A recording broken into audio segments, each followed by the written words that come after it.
Good morning students. मैं सुंदरलाल सैनी, सहायक आचार्य SN B.Ed college Nawalgarh online classes में आपका स्वागत करता हूं।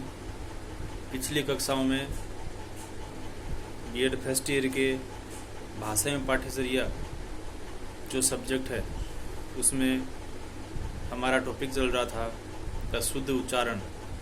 अशुद्ध उच्चारण किन कारणों से होता है, एक बालक जो है वो अशुद्ध उच्चारण क्यों करता है, किन परिस्थितियों में अशुद्ध उच्चारण जो है उसके द्वारा किया जाता है। तो अशुद्ध उच्चारण के कारण, अशुद्ध उच्चारण जो है किन किन कारणों से होता है, अशुद्ध उच्चारण के प्रमुख जो रीजन है, कारण जो है वो आपको जो है मैंने बताए थे। आज जो है अपना टॉपिक रहेगा कि उस अशुद्ध उच्चारण के निवारण के क्या उपाय किए जा सकते हैं, यानी जो अशुद्धि होती है उच्चारण में उसके सुधार हेतु क्या प्रयास जो है अपने द्वारा किया जा सकता है।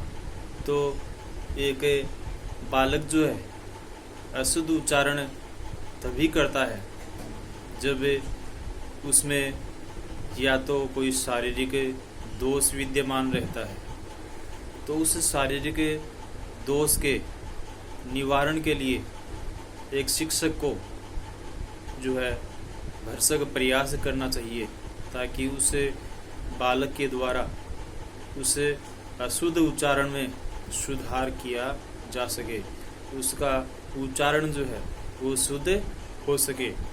तो आज अपना टॉपिक रहेगा उस अशुद्धि को दूर करने के उपाय, यानी अशुद्ध उच्चारण सुधार के प्रमुख उपाय।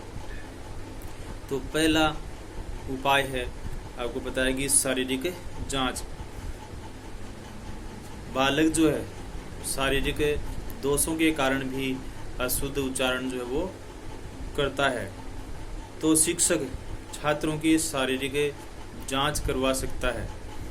बोलने में कठिनाई अनुभव जो छात्र या बालक जो है कर रहे हैं, जिनको अधिक अशुद्धि या अधिक मान लो कि एक तरह से उच्चारण में दिक्कत आ रही है, अशुद्धि एक तरह से उनके उच्चारण में है, तो उन बालकों को, उन छात्रों को शिक्षक अधिक से अधिक जो है अवसर प्रदान करे, कक्षा में अधिक से अधिक उनसे जो है एक तरह से उच्चारण करवाए ताकि उसके उच्चारण में सुधार हो सके। इसके साथ ही बालक की जो भी शारीरिक विकृतियां हैं, जो भी शारीरिक विकार हैं, उन सबको दूर करने के लिए एक डॉक्टर, एक चिकित्सक से परामर्श भी जो है लिया जाना चाहिए। समय रहते शारीरिक विकृति को दूर कर दिया जाता है तो बालक के उच्चारण की अशुद्धि का जो है निवारण संभव हो सकता है। तो शारीरिक जांच छात्रों की समय समय पर जो है करवाई जानी चाहिए ताकि उनकी अगर शारीरिक दोष के कारण अशुद्धि हो रही है उच्चारण में तो वो जो है उसमें सुधार हो सके। दूसरा जो है उपाय, अशुद्धि उच्चारण में अशुद्धि का दूसरा उपाय अपन कर सकते हैं मानसिक उपचार।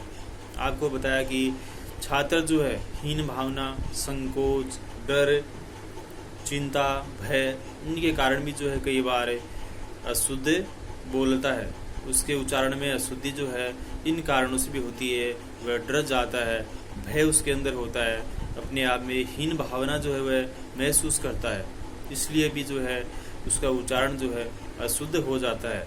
तो एक शिक्षक को वो सब मानसिक उपचार, यानी कि भय, चिंता, संकोच, हीन भावना आदि के कारण अशुद्ध बोलने वाले बच्चों के, छात्रों के इन कारणों का निवारण जो है करे, यानी शिक्षक का ये जो है एक तरह से दायित्व बनता है।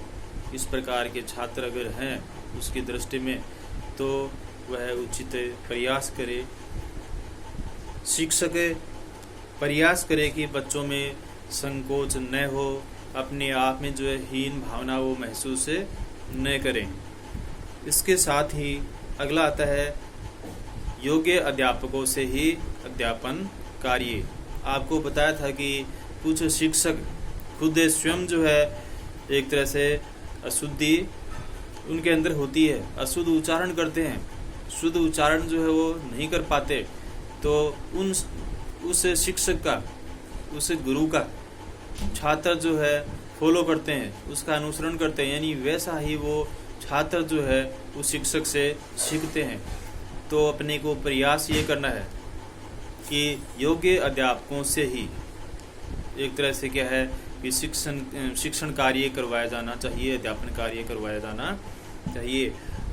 शिक्षण कार्य के लिए योग्य अध्यापकों की ही नियुक्ति अगर की जाती है तो एक तरह से उसे अशुद्ध उच्चारण में सुधार जो है, छात्रों के जो भी अशुद्धि है उसमें सुधार जो है किया जा सकता है। यदि अध्यापक का अपना उच्चारण शुद्ध नहीं है, आपको बताया कि अध्यापक स्वयं ही अशुद्ध उच्चारण करता है, तो वह छात्रों का किस प्रकार जो है उच्चारण सही कर पाएगा। यानी स्वयं का उच्चारण ही सही नहीं है तो छात्रों का उच्चारण वो क्या सही करेगा।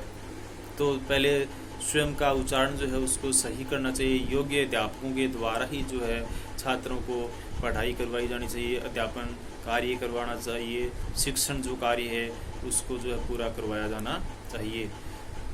फिर अगला आता है इसमें पॉइंट, शैक्षिक प्रौद्योगिकी का प्रयोग, यानी कि आधुनिक जो नई टेक्नोलॉजी है उसका प्रयोग जो है एक तरह से छात्रों को शिक्षण कार्य करवाते समय किया जाना चाहिए।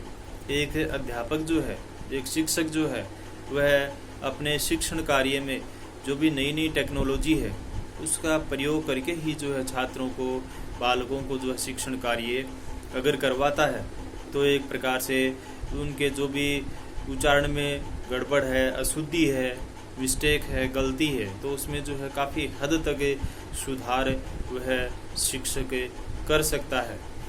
तो उच्चारण की शिक्षा देने की दृष्टि से जो है टेप रिकॉर्डर आदि का प्रयोग भी एक शिक्षक के द्वारा जो है किया जा सकता है।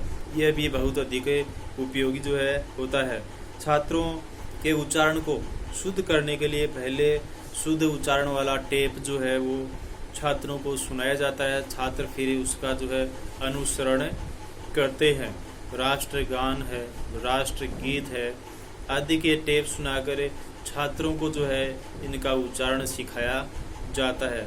छात्रों के गीत, भाषण आदि को रिकॉर्ड करके भी छात्रों को, बच्चों को जो है वो सुनाया जाता है, उनकी कमियां जो है बताई जाती हैं, तो काफ़ी हद तक जो है उनका उच्चारण जो है सही हो जाता है। लास्ट पॉइंट आता है कि उच्चारण संबंधी अभ्यास का निर्माण करना, यानी छात्रों का उच्चारण शुद्ध करने के लिए उच्चारण संबंधी कुछ अभ्यास जो है करवाया जाना चाहिए। बच्चों को उच्चारण के साधारण जो है नियम, उनका ज्ञान जो है दिया जाना चाहिए एक शिक्षक के द्वारा कि उच्चारण जो है कैसे अच्छा किया जा सकता है, उसमें कैसे सुधार किया जा सकता है। तो जो भी एक शिक्षक के पास जितना भी ज्ञान होता है, उच्चारण को शुद्ध करने के जितने भी तरीके हैं, जो भी नियम है, वो सब जो है छात्रों को, बालकों को जो है एक शिक्षक के द्वारा बताया जाना चाहिए। साधारणतः आप देखते हैं कि अशुद्ध उच्चारण की जाने वाली ध्वनियों की सूची बनाकर उनका अभ्यास जो है अगर करवाया जाता है तो काफ़ी हद तक छात्रों में उस अशुद्धि को अपन देखते हैं कि वह अशुद्धि दूर हो जाती है, उस अशुद्धि को दूर किया जा सकता है। इसके लिए उच्चारण संबंधी कंपटीशन, प्रतियोगिता जो है उसका आयोजन किया जा सकता है और काफ़ी हद तक जो भी एक तरह से बालक है, छात्र है, उसकी जो भी मिस्टेक है, जो भी गलती है, उसको बार बार रिपीट करवा कर उसके उच्चारण को काफ़ी हद तक जो है एक शिक्षक दूर कर सकता है। तो आज का ये टॉपिक है अपना कि अशुद्ध उच्चारण के सुधार के उपाय। मैंने आपको बताया कि एक बालक में, एक छात्र में अगर उच्चारण संबंधी अशुद्धि है तो उसको किस प्रकार से दूर किया जा सकता है, कैसे एक छात्र की अशुद्धि, उच्चारण की अशुद्धि जो है उसमें सुधार हो सकता है, उसको दूर किया जा सकता है। आज का अपना टॉपिक जो है यही रहेगा। धन्यवाद।